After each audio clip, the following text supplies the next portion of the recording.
নমস্কার দর্শক বন্ধুরা, রেপ স্পোর্টস বাংলার পর্দায় আপনাদের সকলকে আরেকবার স্বাগত। আর এই ভিডিওতে একটা গুরুত্বপূর্ণ আপডেট শেয়ার করতে চলেছে আপনাদের সকলের সাথে, specially for east Bengal fans. এবং আমার মনে হয় ইস্ট বেঙ্গল ফ্যান্সদের অস্বস্তি একটু হলেও বাড়াবে অ্যাকচুয়ালি এই আপডেটটা হলো মহেশ নারায়ণ সিংকে নিয়ে। আপনারা সকলেই জানেন চেন্নাই ম্যাচে তার গুরুতর চোট লাগে এবং তার চোটটা হাঁটুতে লাগে, এবং হাঁটুতে চোট লাগা মানেই যেটা সম্ভাবনা প্রবল যে এসিএল এর সম্ভাবনা কিন্তু প্রবল। আর এই মুহূর্তে যা আপডেট সেটা হচ্ছে যে তার চোটটা কিন্তু বেশ সিরিয়াস, তেমনটাই কিন্তু মনে হচ্ছে।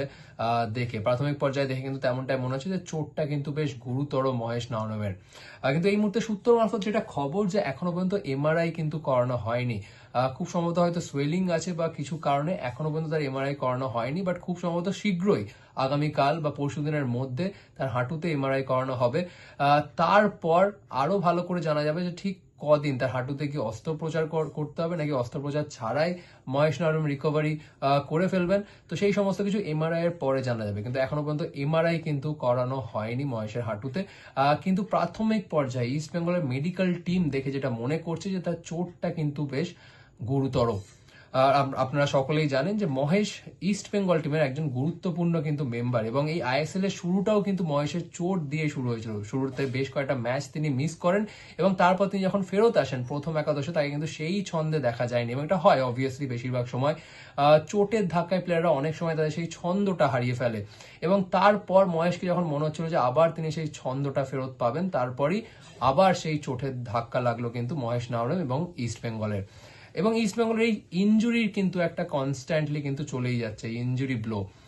কেভিন সিবিএ, তারপর এখন মহেশ নাওরেম। এবং মহেশ নাওরেম একজন গুরুত্বপূর্ণ প্লেয়ার, স্পেশালি মিডফিল্ডে ইস্টবেঙ্গলের মিডফিল্ডের কিন্তু একজন ভরসাযোগ্য একজন প্লেয়ার মহেশ নাওরেম। যদি মহেশ নাওরেম থাকে হয়তো তাহলে কোচ 3 বিদেশি মিডফিল্ডার নাও খেলাতে পারতেন ইজিলি, সেখানে মহেশ নাওরেমকে তিনি খেলে দিতে পারতেন। কিন্তু চেন্নাই ম্যাচে এই মহেশ নাওরেমের চোট কিন্তু বেশ চিন্তা বাড়াচ্ছে ইস্ট বেঙ্গল, এটুকু বলাই যায়। এরপরেই ইস্ট বেঙ্গলের জন্য একটা গুরুত্বপূর্ণ ম্যাচ রয়েছে বেঙ্গালুরু এফসির বিরুদ্ধে। যুব ভারতীতে খেলবে ইস্ট বেঙ্গল, কিন্তু বেঙ্গালুরুকে একেবারেই হালকা নেওয়ার নয়। তারাও এবার তাদের নতুন কোচের আন্ডারে এবার খেলছে, যদিও রেনেডি সিং যথেষ্ট ভালো কাজ করেছেন, কিন্তু বেঙ্গালুরু একটা বড় ধাক্কা কাটিয়ে কিন্তু আসছে। শেষ ম্যাচে তারা কেরালা ব্লাস্টার্স, যেই কেরালা ব্লাস্টার্স সেই বেঙ্গালুরু ম্যাচের আগে পর্যন্ত একটিও জয়ের মুখ দেখেনি, সেই কেরালা ব্লাস্টার্সের কাছেই কিন্তু বেঙ্গালুরু এফসি হেরেছে। এবং তার কারণ যদি বলেন তাহলে অবশ্যই ম্যাচে red card Brian Sanchez, Bengaluru 2 বিদেশির মধ্যে অন্যতম বিদেশি মিডফিল্ডার যে ব্রায়ান স্যানচেজ, তিনি রেড কার্ড দেখায় অনেকটা অ্যাডভান্টেজ পেয়ে যায় কেরালা, এবং কেরালা সেই অ্যাডভান্টেজটা পুরোপুরি সৎ ব্যবহার করেন।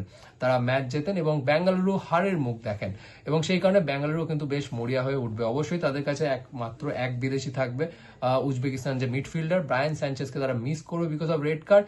কিন্তু দেখতে গেলে রায়ান উইলিয়ামস, তিনিও তো এখন ইন্ডিয়ান হলো, তিনি একজন বিদেশির সমান। বাট বেঙ্গালুরু যথেষ্ট তাদের স্ট্রেংথ রয়েছে, পোটেনশিয়াল রয়েছে। ঘরের মাঠে বেঙ্গালুরুকে হারানো ইস্ট বেঙ্গলের জন্য খুব একটা সহজ কাজ হবে না। কিন্তু টিমটা কিন্তু একটা ভালো মোমেন্টাম পেয়েছে কিন্তু ইস্ট বেঙ্গল। যদি দেখেন ইন্টারন্যাশনাল ব্রেকের আগে মোহামেডানের বিরুদ্ধে বড় জয় 7-0 গোলে, এবং চেন্নাইকে 3-1 গোলে হারিয়ে তারা ফিরছে। তো অবশ্যই এই জয়ের ধারা এটাকে অব্যাহত রাখতে চাইবে ইস্ট বেঙ্গল।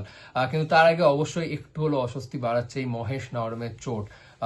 আপাতত এমআরআই করানো হয়নি, কিন্তু প্রাথমিক পর্যায়ে ইস্ট বেঙ্গল মেডিকেল টিম মনে করছে যে তার চোটটা কিন্তু বেশ গুরুতর। এমআরআই করানো হলে আরো পরিষ্কার হয়ে যাবে যে এক্স্যাক্টলি তার চোটটা কিন্তু কতটা গুরুতর। যদিও আজকে যে অনুশীলন করেছে ইস্ট বেঙ্গল, চেন্নাই থেকে ফেরার পর আজকে কলকাতায় অনুশীলন করেছে, আজকের অনুশীলনে কিন্তু দেখা যায়নি মহেশ নারায়ণকে। মহেশ নারায়ণ কিন্তু আজকের অনুশীলনে অনুপস্থিত ছিলেন।